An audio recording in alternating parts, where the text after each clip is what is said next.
¿Hicieron falta 10 años más de Pérez Jiménez? Bueno, hoy comenzamos a discutir esto. Primero quiero aclararles que no es una tesis doctoral, sino mi pasión por la historia de Venezuela. Y quienes me conocen saben que es de muchísimos años, muchísimos años, desde niño, pues me llevó a hacer algunas reflexiones sobre un personaje interesantísimo en nuestra historia, que es Marcos Evangelista Pérez Jiménez.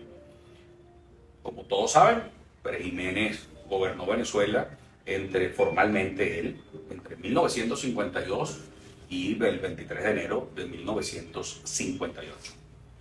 Pero hoy vamos a hablar un poco, y quiero conversar con ustedes, sobre el contexto de Marcos Pérez Jiménez. Y voy a responder todas sus preguntas. Yo creo que hay varias etapas de Marcos Pérez Jiménez que tenemos que analizar para poder contestar y que nos contestemos entre nosotros mismos cuál era, si hacían falta o no hacían falta en Venezuela, dada la coyuntura que había en 1958, si hacían falta o no hacían falta unos años más de Pérez Jiménez. ¿Hubiese completado Pérez Jiménez su periodo constitucional? Tal vez si él se hubiese ido a unas elecciones presidenciales y no a un plebiscito, Pérez Jiménez hubiese ganado la presidencia de la República frente al candidato natural de aquel momento, que era Rafael Caldera, quien había permanecido en el país y que no estaba exilado, era de los pocos líderes que no habían estado exilados durante toda la gestión del presidente Pérez Jiménez. Pero vamos a analizar hoy las etapas de la vida de Pérez Jiménez. ¿Quién fue Marcos Evangelista Pérez Jiménez? ¿Dónde nació Pérez Jiménez? ¿Cuáles fueron sus circunstancias? 5 etapas de la vida de Pérez Jiménez. Esas etapas ya nos estamos conectando también a TikTok, estamos por Instagram Live. Tenemos 50 personas en Instagram. Ya en Instagram tenemos 50 personas en el salón de clase. Hoy vamos a ver clase de Pérez Jiménez. Y voy a contestar todas sus preguntas. En TikTok ya estamos conectándonos. Cristina, No. ¿algo pasa?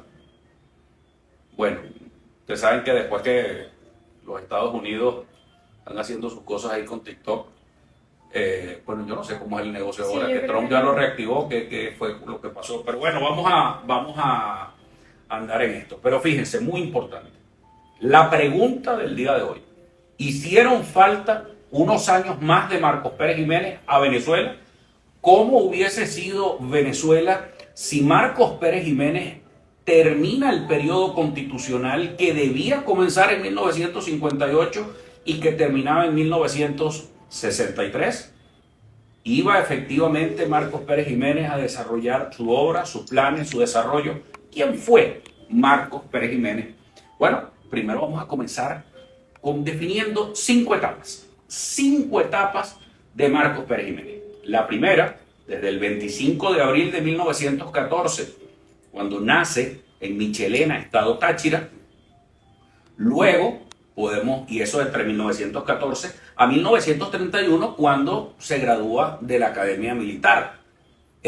Luego podemos hablar de una segunda etapa, que es su formación militar, que es muy importante, porque es cuando el general López Contreras, por ser Pérez Jiménez el primero de su promoción y ser el alférez mayor y una de las notas más importantes de la Academia Militar venezolana y de toda la historia de la Academia Militar venezolana, es enviado a la Academia de Chorrillos en Perú.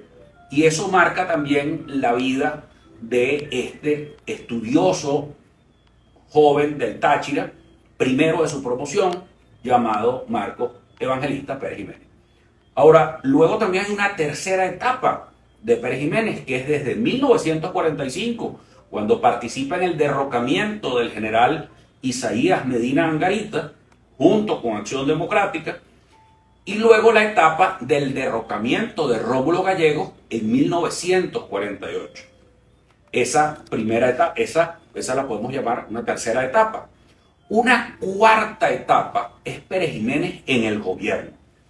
Y Pérez Jiménez en el gobierno ya es a partir de 1948 a 1958, teniendo por supuesto 3 etapas dentro de esta época, que es siendo él ministro de la Defensa con Carlos Delgado Chalbo de presidente, y él siendo ministro de la Defensa con Germán Suárez Flamerich, que es quien sucede a Carlos Delgado Chalbo en la presidencia de la Junta, luego de que es asesinado, y que muchos atribuyen su asesinato a el propio Pérez Jiménez. Ya hablaremos de eso.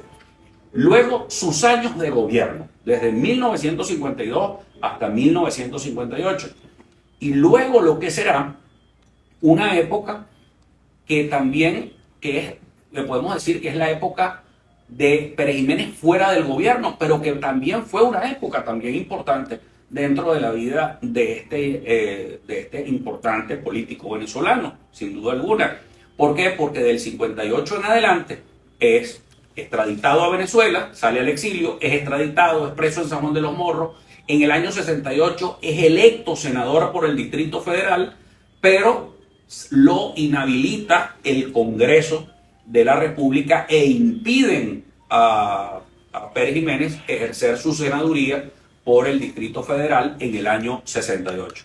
Y luego su exilio en Madrid, donde recibió visitas, bueno, de los más importantes políticos venezolanos, y por allá pasaba todo el mundo, Raquel y todo aquel.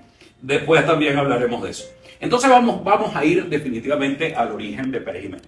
Pérez Jiménez es la típica familia, el contexto en que nace Pérez Jiménez en 1914, coincide con la explotación del Pozo Barroso II en el estado Zulia. Y eso es muy importante porque Pérez Jiménez va a ser protagonista definitivamente de esa época donde Venezuela deja de ser un país rural para convertirse en el país petrolero. Ese país rural que viene de 90 años de guerra civil, que luego tiene 27 años de gobierno gomecista, que había transitado una época de transición democrática con López, Contreras y Medina, pues bueno, Pérez Jiménez va a ser también protagonista de esos cambios. Pero veamos que es importante cuándo nace Pérez Jiménez, porque Pérez Jiménez muy probablemente hubiese formado parte de una guerrilla sin ningún tipo de importancia si nace en el siglo XIX, pero nace es en el pleno siglo XX, en el año 14. Y para sus compañeros de generación en la política, Pérez Jiménez era de los más jóvenes. Porque imagínense ustedes, Arturo Uslar Pietri nace en 1906, pues Betancourt va a nacer en 1900, el presidente Betancourt nace en 1908, tengo entendido. El presidente Caldera nace en el 16. Hay muchos que toda esa época con sus compañeros, él siempre fue el más joven. De todos, él nace en 1914. Pero Pérez Jiménez nace, es la familia del segundo matrimonio de Juan Severo Pérez y de Adela Jiménez, parte de una familia numerosa, típica de la región andina, una región muy católica, muy conservadora. Pérez Jiménez pudo haber sido acercado, incluso se llegó a pensar la idea de que Pérez Jiménez podía ser seminarista, podía ser parte del seminario, podía ser sacerdote. Bueno, yo creo que todo andino que no haya en aquel momento, aquella región muy conservadora de Venezuela, que no haya pasado por la idea del seminario, yo creo que no era andino. Porque definitivamente el catolicismo y la cristiandad pues eran están muy radicados en el alma de los andinos. Entonces ese chamo que se cría en medio de una familia andina conservadora de muy escasos recursos, es muy ávido por la lectura y por los números desde muy chamo. En la escuela donde va, luego al liceo donde va, y luego por influencia de su hermano Juan Pérez Jiménez, que luego se radicará en Valencia durante muchos años, y tuve la oportunidad de muy niño de conocer a Juan Pérez Jiménez en persona, que era abuelo de unos amigos míos muy cercanos. Marcos Pérez Jiménez es alguien que comienza a estar muy activo en la academia militar. Entonces, ahí comienza ese chamo que se cría, ese chamo llamado Marcos Evangelista. Ese niño es criado en colegios católicos, bajo educación católica, es un hombre muy católico, como todo niño andino, pero luego se inscribe en la academia militar. Pérez Jiménez entra en la academia militar y comienza a sobresalir en la academia militar venezolana. Entonces ahí comienza como la segunda etapa de lo que estamos hablando de Pérez Jiménez. Ese hombre que viene conservador, de una familia grande, de una familia numerosa, de muy escasos recursos, de un pueblo, pues bueno, como Michelena, imagínense ustedes Michelena en aquella época de comienzos del siglo XX, pero de un Táchira muy prometedor. Porque lo que sí era importante era la importancia estratégica del Táchira para el gobierno de Juan Vicente Gómez. Y recuerden que ya en 1914 ya está consolidada la dictadura de Gómez, ya está consolidado el gomecismo y la importancia estratégica del Táchira, es decir, que él nace en un estado muy próspero, más próspero que el resto de Venezuela, es un hombre que tiene mucho contacto con Colombia, pero además de eso es un hombre muy apegado a la iglesia, es un hombre muy católico, pero el ambiente que había en el Táchira era pro-militar. Y gracias a su hermano Juan, pues él se inscribe en la academia militar y comienza a ser uno de los más destacados estudiantes y el más sobresaliente. Y él va a ser el más sobresaliente de su promoción. Él va a ser el alférez mayor. Recuerden que alguien que se gradúa en la academia militar, cuando eres alférez mayor es porque obtuviste la mejor calificación en todas tus asignaturas de la academia militar. Tuve el orgullo que mi abuelo, Francisco Angola, fue el alférez mayor de su promoción como en la Escuela de Aviación Militar ya después de unos años, y tengo muchas anécdotas porque él fue alumno de Pérez Jiménez, siendo Pérez Jiménez también profesor en la Academia Militar. Esto es muy importante porque Pérez Jiménez logra un liderazgo muy sólido dentro de su propia promoción, que es el alférez mayor, es el que manda sobre su promoción, es además el que lidera su promoción, pero también se va transformando en un profesor de la Academia Militar. Y eso le da unos niveles de respetabilidad a Pérez Jiménez extraordinarios dentro de ese ejército nacional.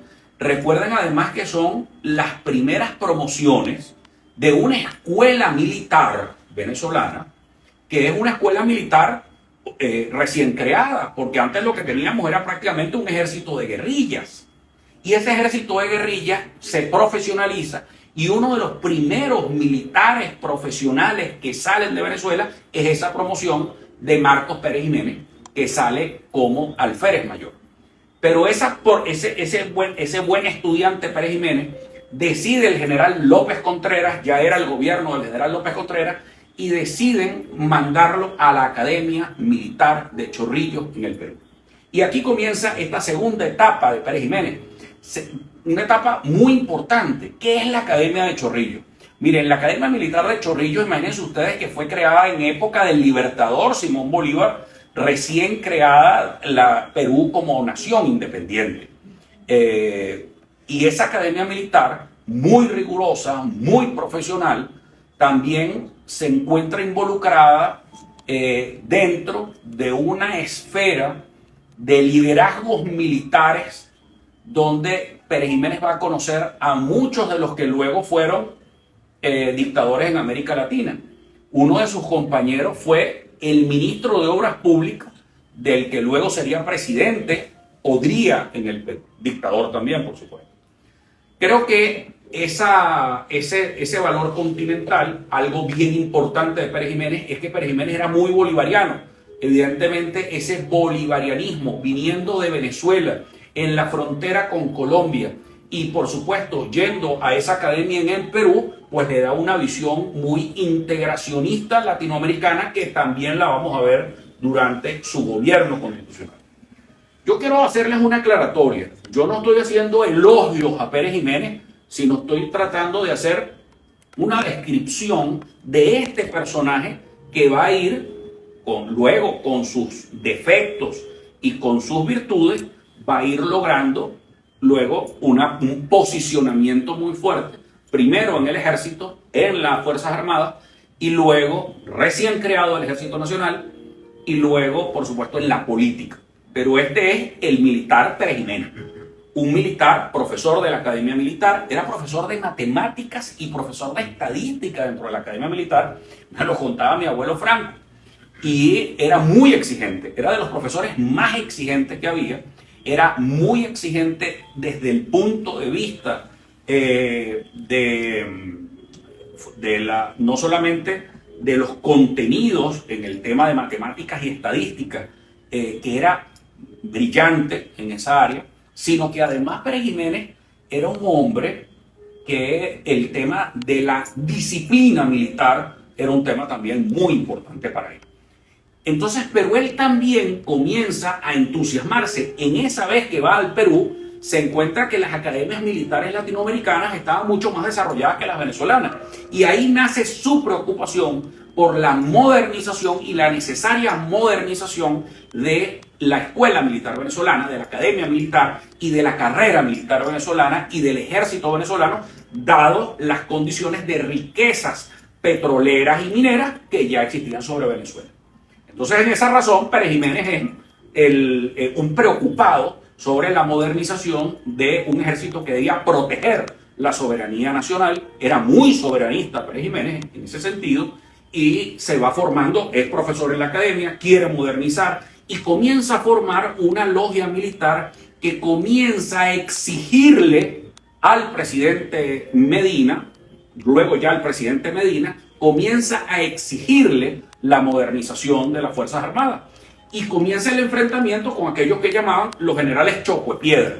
Esos generales Chocoepiedra, como les decían estos muchachos que venían de una academia moderna, que venían con otros criterios de modernización, pues se encontraban con una vieja clase militar que les impedía el desarrollo, porque ellos querían pues innovación, querían mil cosas, y se encontraban con la presencia de los viejos militares que todavía desde el gomecismo estaban allí incrustados. Entonces ellos querían, y la intención de ellos era la modernización de las Fuerzas Armadas.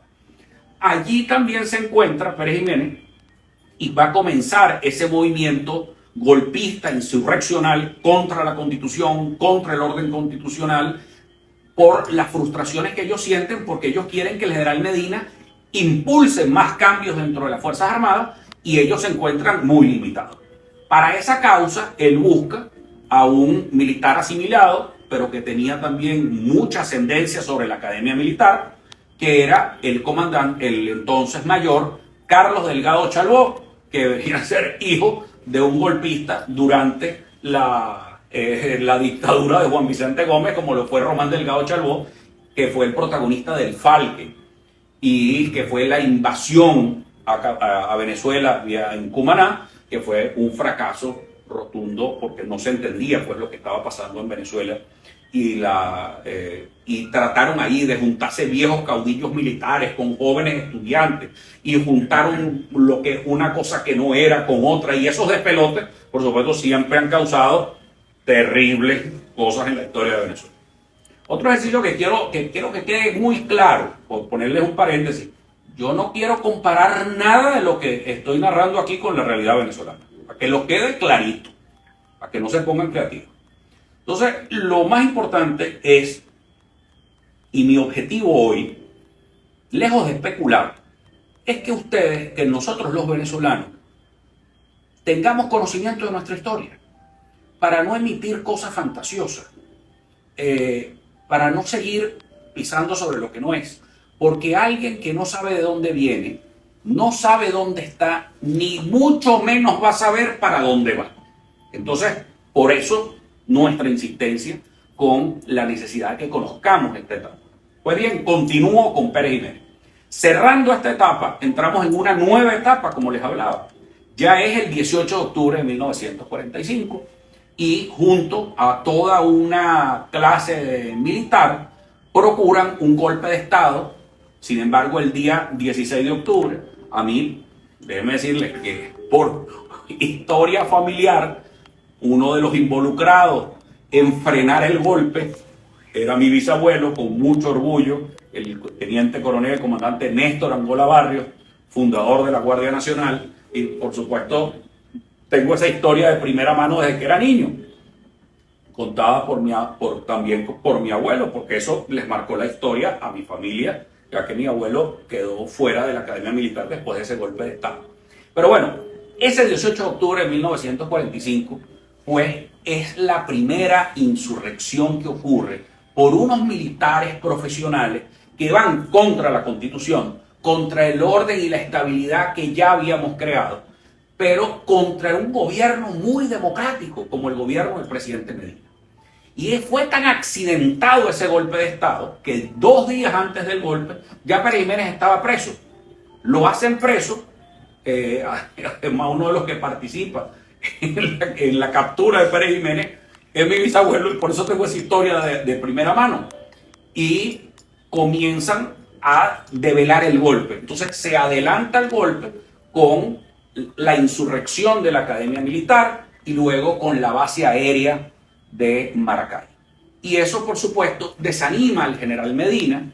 El general Medina que había sido director de la Escuela Militar, general Medina que había sido ministro de la Defensa y había sido comandante del Ejército y ministro de la Defensa y había sido profesor de esa Academia Militar, pues se ve que sus alumnos le han dado un golpe de Estado y eso, por supuesto, lo afecta muchísimo emocionalmente. Y ocurre un hecho narrado por Arturo Uslar Pietri que te pone los pelos de punta para que tú veas cómo se hace, cómo terminó un golpe de Estado en Venezuela. Imagínense ustedes la fragilidad de aquello. Estaba solamente alzadas estas guarniciones, controlar militarmente el país lo tenía controlado las fuerzas leales al general Medina. Ahí participa activamente, imagínense ustedes, el Partido Comunista de Venezuela apoya al general Medina y trata de evitar el golpe de Estado, y los sindicatos van a ponerse a la orden del general Medina, a cargo de un personaje que luego será famoso en 1999, como es el caso de Luis Miquilena, que era uno de los jefes del Partido Comunista y el jefe del sindicato de autobuseros de Caracas, ya para 1945, imagínense ustedes. Y luego, ahí mismo en ese golpe de Estado, está fallando, pero el golpe de Estado capturan al general Eleazar López Contreras y capturan al ministro del Interior, Arturo Uslar Pietri. Por supuesto, imagínense ustedes que me he leído algo del asunto. Y es el comandante Delgado Chalbó, uno de el que hace preso y trasladan a la escuela militar, que la escuela militar en ese entonces, en el año 45, estaba en lo que hoy se llama el cuartel de la montaña. Y para allá se llevan presos al ministro del Interior, Arturo Uslar, y se llevan presos al expresidente Eleazar López Contreras. Cuando lo ponen preso, pues el comandante Delgado, ya a las horas, le fue a entregar la pistola como señal de rendición al general López Contreras. Y el general López Contreras le dijo, no vaya a ser que me vayan a involucrar a mí en el golpe. Espérese que llegue el general Medina. Y cuando llega el general Medina, ¿a que no saben ustedes qué pasó? El general Medina se le rindió primero a Delgado Chalbó porque venía absolutamente deprimido de que sus alumnos se le hayan alzado tanto en la guarnición de Caracas como en la escuela militar en Caracas como en la escuela militar en Maracay.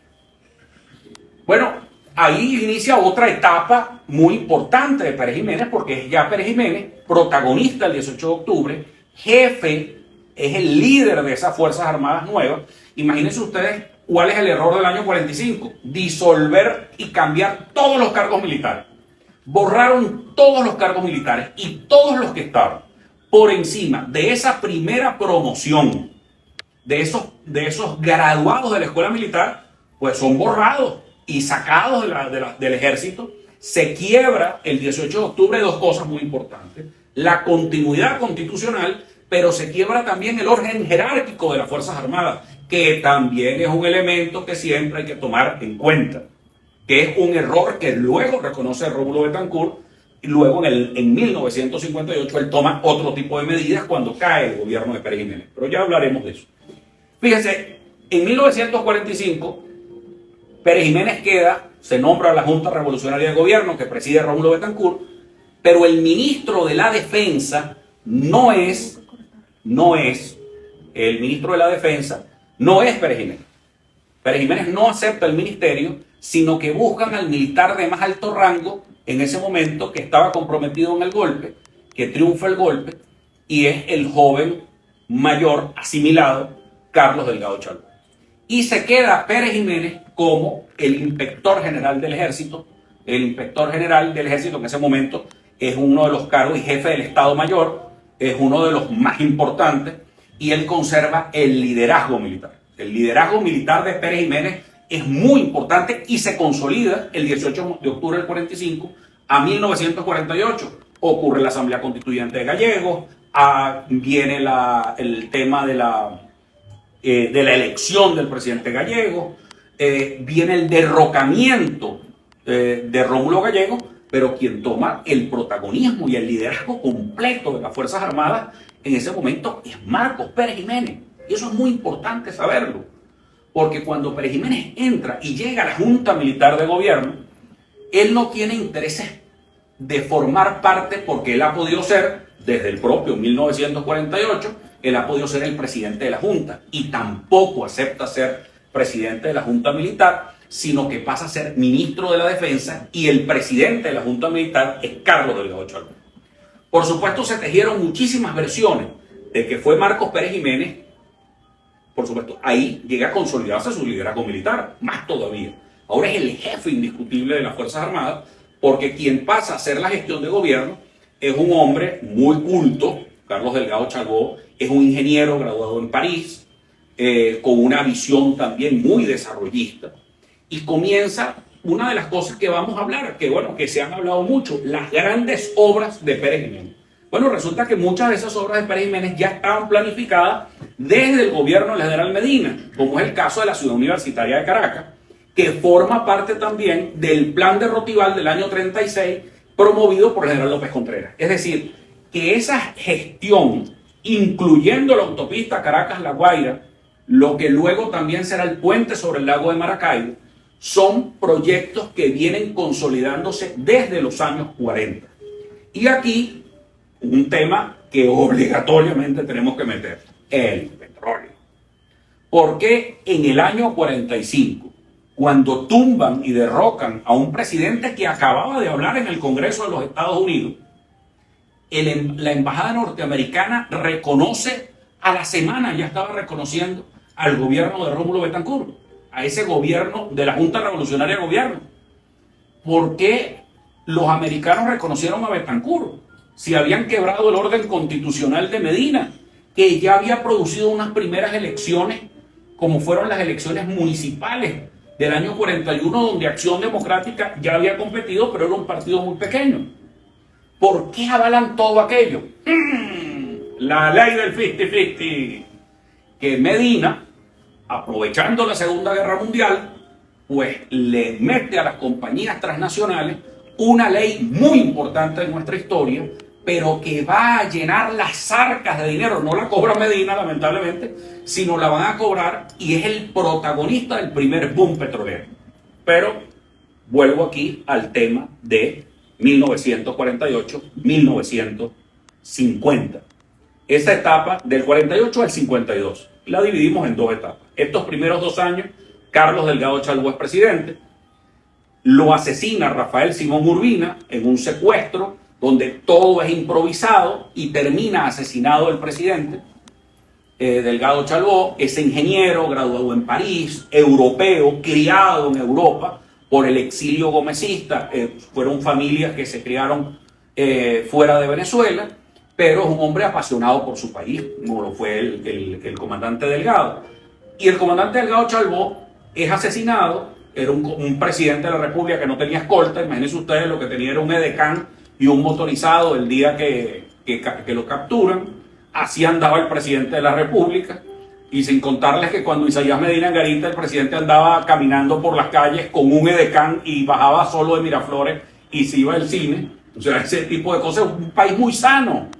Pero es a partir de ese magnicidio, que es el magnicidio del comandante Delgado Chalbo, donde, fíjense algo muy importante, se había designado en tiempos ya de Delgado Chalbo una comisión electoral que estaba estudiando reforma a la Constitución y el Estatuto Electoral.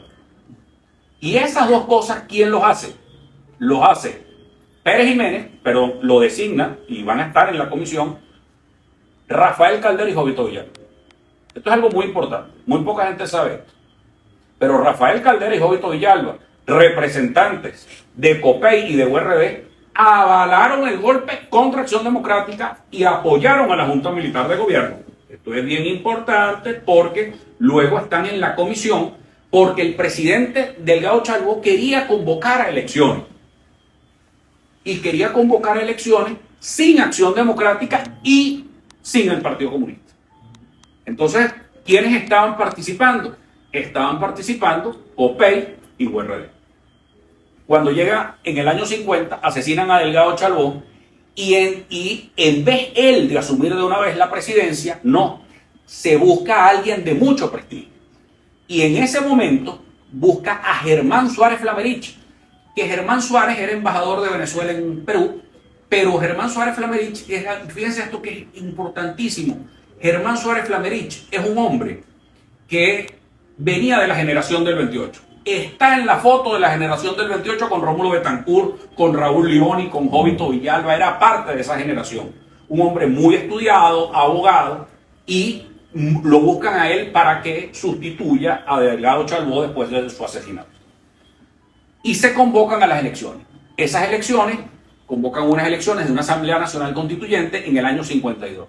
Rómulo Betancourt llama la abstención y dice Acción Democrática y los militantes de Acción Democrática no van a convalidar ninguna elección organizada por la Junta Militar de Gobierno o por la Junta de Gobierno de Suárez Flamerich con Pérez Jiménez y Llovera Páez. No existe.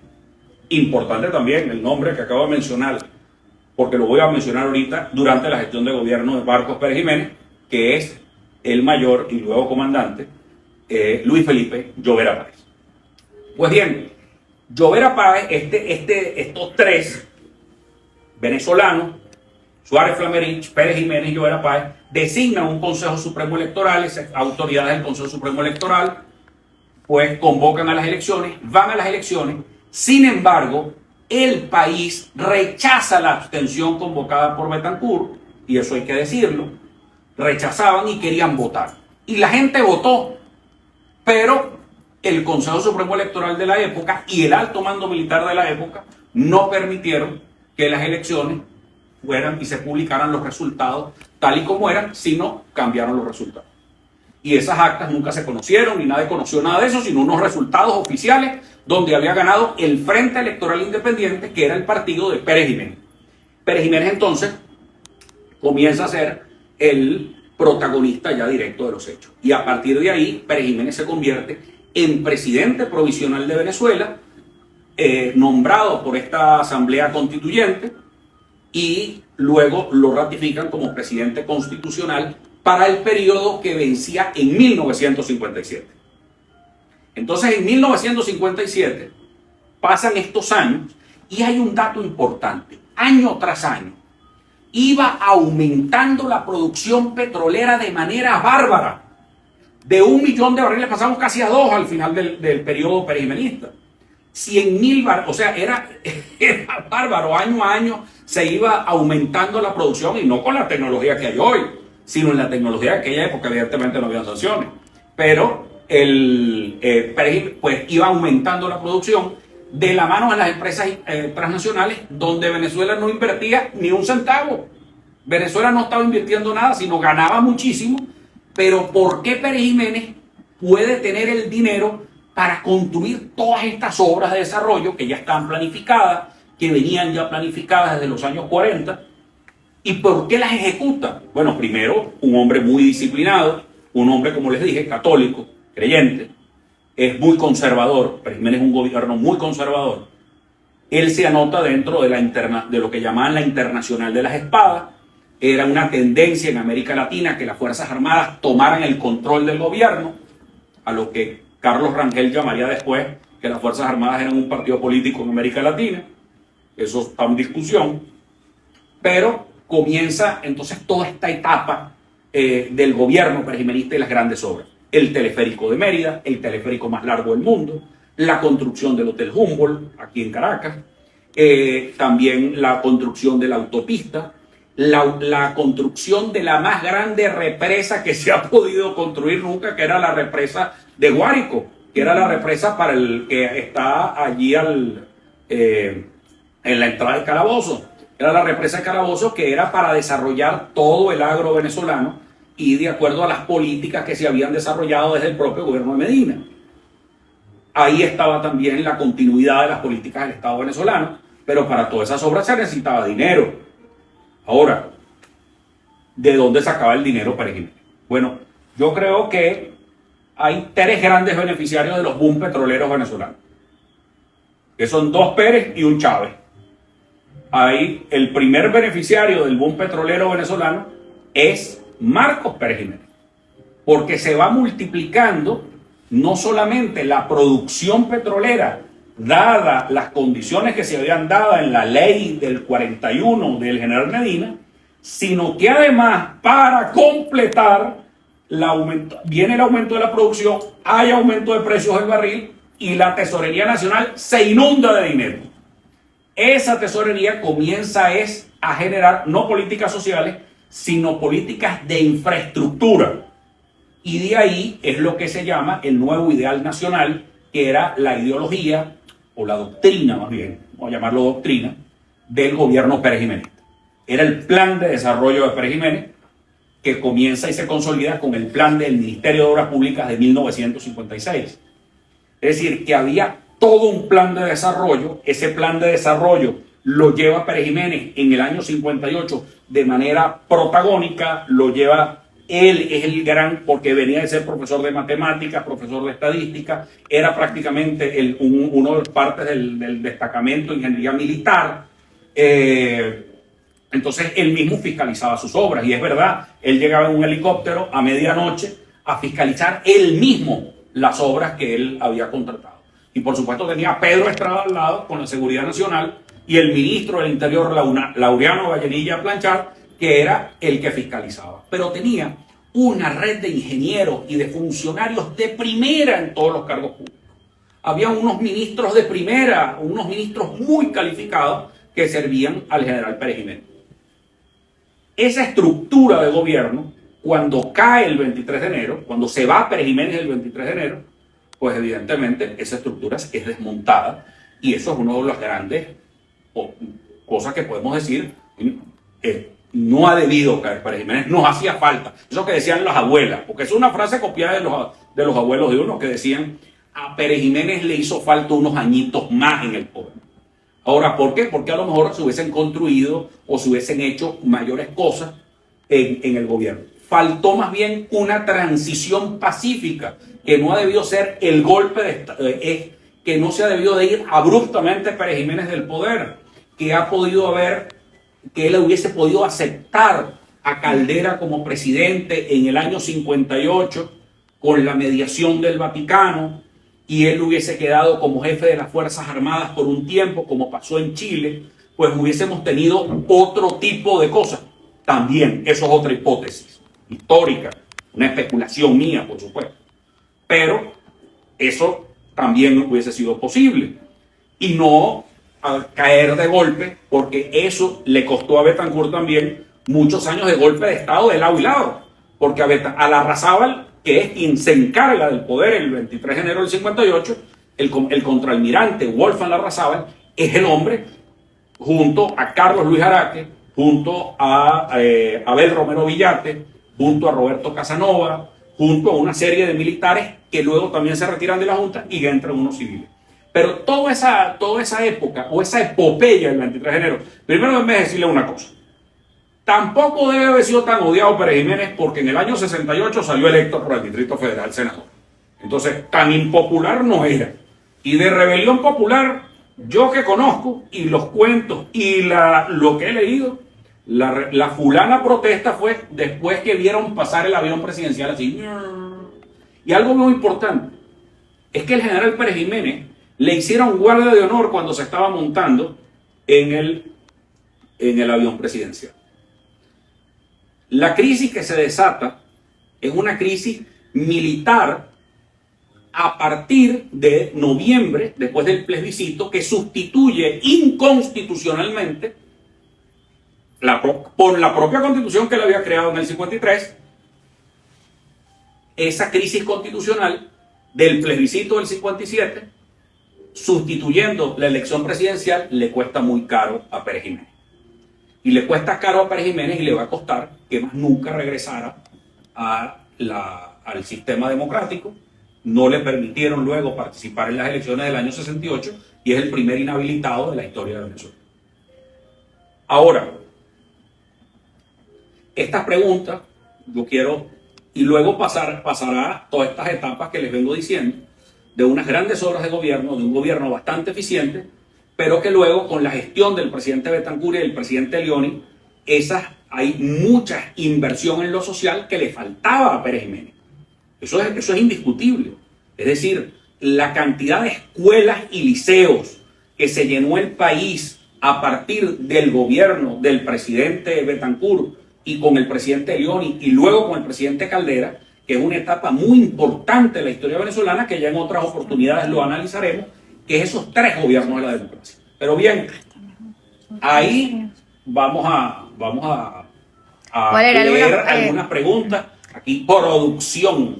Ajá, no hemos vuelto a ver esa visión de progreso, o me equivoco, todo lo hizo en 5 años. Buenas noches, Antonio Encarries de Cojedes. Profe, pero más allá de eso, la política de Pérez Jiménez fue muy errática. ¿Qué piensa usted? Bueno, porque Pérez Jiménez no era político. Tú sabes que a él no le gustaba saludar a la gente. Porque él era un militar de carrera y muy profesional. Él además no le gustaba que el gobierno hiciera propaganda. Imagínense ustedes. O sea, Pérez Jiménez es un estudioso, un hombre muy tímido, además en lo personal. No es un hombre de discurso, no es un político profesional, sino Pérez Jiménez es muy errático políticamente. Muy errático en cómo manejó la crisis después de la muerte de Delgado Chalbó, es errático con las elecciones de la constituyente del 52 y es errático cuando maneja la elección del año 58. O sea, Pérez Jiménez no es que es un lecho de virtudes y un Superman. Y por supuesto hay que decir, por supuesto, las violaciones de derechos humanos que ocurrieron de manos de la Seguridad Nacional y la persecución y la censura a la prensa. Pero es muy importante decir que se ha exagerado bastante también en esos temas. Por supuesto, la persecución fue implacable entre los años 50 y 52, cuando fueron asesinados, por ejemplo, todas las autoridades de Acción Democrática. Es una aberración. Aquí ponen un dato interesante, es que murió en 2001, con 80 y pico de años. Sí, muere el 20 de septiembre del año 2001 en España. Y es algo muy importante que después del año 68, muchos políticos fueron a visitar a Pérez Jiménez a España. Incluso hay una visita que se dio en el año 73 de un grupo de dirigentes de la izquierda venezolana para visitar a Pérez Jiménez y pedirle a Pérez Jiménez que fuera presidente, que fuera candidato presidencial y que vinieran a pelear la inhabilitación. Y Pérez Jiménez se negó. Pérez Jiménez murió muy decepcionado de la política venezolana, de los actores de la política venezolana, y él no quiso saber más nunca nada de eso. O sea, eso es una verdad. Pérez Jiménez no quiso saber más de la política venezolana. Pero uno de sus últimos visitantes, es increíble que para 1998 los principales candidatos presidenciales de la época, tanto Hugo Chávez como Enrique Salas Roemer, visitaron de manera directa a Pérez Jiménez en Madrid. Es decir, que no vayan a creer que es que ahora están celebrando el 23 de enero. Esto es de las incoherencias que tiene la historia de Venezuela. Pero Hugo Chávez fue uno de los que fue a visitar a Pérez Jiménez a buscar el apoyo de Pérez Jiménez. Pero al final Pérez Jiménez rechazó también a Chávez en su momento y luego rechazó también otras propuestas. Él estaba negado, por supuesto, atacaba sin piedad a los gobiernos de Adair Copey. Sí, dice, correcto, profe, si no fuera por Pérez Jiménez no existiría el Guri, viviremos en las cavernas. Bueno, fíjate, el proyecto del Guri es bien interesante porque el proyecto de lo que se dio durante los años 52-54 es el general Luis Felipe Llovera Páez. Incluso fue enviado a Japón. Y el de la idea de la siderúrgica del Orinoco es el general Luis Felipe Llovera Páez. Eso es bien importante. Todo este problema en el país es resultado... Pero ojo, hay un reconocimiento a la democracia, que quien ejecuta esas obras es Betancur, y luego esa represa llamada Raúl Leoni en el Guri es ejecutada y llevada a cabo por los gobiernos de la democracia que fueron cumpliendo las partes de desarrollo. Eso es importante, que hubo continuidad en muchísimos de los planes de desarrollo de Pérez Jiménez durante las 5 gestiones que fueron Larrazábal, Edgar Sanabria durante un año, y luego fueron Betancur, Leoni y el presidente Caldera. Luego, la primera etapa de Carlos Andrés Pérez sí es otra etapa que me gustaría discutirla en otro momento. Sí, dice, excelente clase. Todo este problema en el país es capaz resultado de las nefastas políticas de Daico Pay. Bueno, lo que estamos viviendo son consecuencias. Por supuesto, el sistema democrático se hizo incompetente, no se renovó a tiempo, y eso, por supuesto, trajo una consecuencia bastante grave. ¿Qué otras preguntas tenemos por ahí? Nada. Señor Barragán. No, está aquí hay muchas, el pero... doctor Rojas Pérez. Ajá. Bueno, mi pregunta sería, en Venezuela... Aquí preguntaban si Pérez Jiménez utilizaba los presos para construir sus obras. No, esa fue una tesis más bien del general Gómez. El general Gómez ponía a los presos a construir carreteras y a construir obras públicas. Esa era más bien de una política de Juan Vicente Gómez. Aquí preguntan, ¿qué hubiera pasado si Diógenes Escalante hubiera estado cuerdo? ¿La historia de Pérez Jiménez hubiese sido distinta? Totalmente diferente, sin duda alguna. El accidente que ocurre con la locura sobrevenida del embajador Diógenes Escalante, quien venía a ser el presidente por consenso de los venezolanos, consenso entre el gobierno y la oposición en el año 45, pues había sido una continuidad, pero muy probablemente hubiese diferido el golpe de Estado de Medina. Bueno, y recuerden que hay una lección muy importante del año 58. Y con esto quiero cerrar esta intervención. En el año 57, perdón. En el año 57, el entonces profesor Luis Herrera Campins, que este año cumple 100 años, muy importante, que era profesor en la Universidad de Múnich, imagínense ustedes, pues llega y escribe un manifiesto bellísimo. Se llama Frente a 1958. Es una reflexión que hace el muy joven dirigente de COPEI, que va a cautivar a Rómulo Betancourt y que va a cautivar a todo el mundo. Entre algunas cosas decía, ¿cómo vamos a seguir insultando a las Fuerzas Armadas si este gobierno se hace llamar de las Fuerzas Armadas? ¿Cómo podemos captar nosotros y convencer a las Fuerzas Armadas de sacar un gobierno de las Fuerzas Armadas si nosotros vivimos atacando a las Fuerzas Armadas? Eso es de lógica. Lo que decía el presidente Luis Herrera, lo que el después presidente Luis Herrera, pero en ese momento era muy joven. Decía, ¿cómo los vamos a llamar? Bueno, esa relación esquizofrénica que algunos han tenido con las Fuerzas Armadas. Que un día los llaman narcotraficantes, al otro día los llaman otros y después a los otros días les piden que remuevan al gobierno para ponerlos a ellos. Eso es terrible. Pero en ese plebiscito del año 57, la oposición toda llamó a votar. Sabían que no había condiciones, que Pérez Jiménez ya se había robado las elecciones del 52. ¿Y por qué todos mandan a votar? Porque la abstención siempre es un error. Los dejo pendientes. Que si recomiendas algún libro para saber más sobre... Entrevista de Agustín Blanco Muñoz sobre Pérez Jiménez. Les recomiendo también una obra muy importante, que es Venezuela, Política y Petróleo, de Rómulo Betancourt, para analizar también lo contrario a Pérez Jiménez. Siempre es importante advertir esto. Hay varias biografías escritas sobre Marcos Pérez Jiménez importantes, y yo hay en la colección biográfica del Nacional hay una biografía pequeña que fue promovida por Simón Alberto Consalvi, y muy bien escrita por lo demás, que se las recomiendo. Pero investiguen mucho en YouTube, hay mucha gente importante, la gente de la Nueva Enciclopedia, la gente de La Palabra Compartida, de Venezuela Inmortal. También tienen muy buenos documentales en YouTube, donde ustedes pueden ver, por una parte, quienes defienden al general y a la obra del general Pérez Jiménez, y los que defienden y a los que atacan, pues, la gestión de Marcos Evangelista Pérez Jiménez. Bueno, los dejo con esa pregunta. ¿Qué hubiese pasado en Venezuela si se hubiese prorrogado? Si Pérez Jiménez más bien convoca una elección presidencial y hubiese reconocido el triunfo de Caldera frente a él, si no manda a poner preso a Caldera antes de la elección presidencial. Dejo esa hipótesis ahí.